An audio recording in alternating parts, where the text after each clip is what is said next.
Narinig ko. Successful daw ang seminar sa China. Oo, nagustuhan ko rin ang sinulot mong journal. Salamat. Ang totoo, matagal na kitang gustong dalawin. Dr. Jung. Kumustahin mo siya?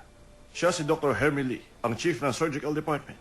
At siya naman, si Dr. Alfie Jung, ang bago sa department namin. Oh, ikaw pala yun. Marami akong narinig tungkol sa'yo, ha?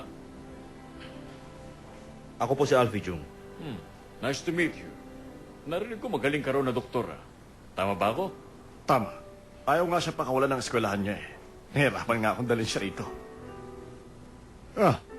Nandito rin pala si Dr. Wook. Kababalik mo lang daw.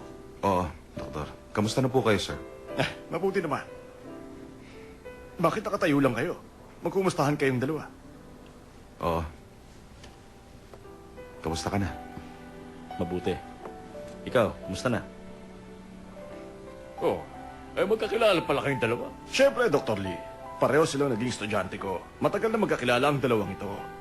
Alam mo ba, bukod sa sabay silang nagtapos, sila rin ang matinding magkalaban sa kolehiyo. At si Dr. Jung naman ang class valedictorian ng graduation nila. Hindi ba, Dr. Wu? Opo, tama kayo, Dok. Pero hindi lang sa graduation. Saka, first place din siya sa klase namin. Talaga naman palang matalino siya. Alis muna ako. Nagra-round pa kasi ako eh. Ako din. Mag-around din ako ngayon. Tutuloy na ako.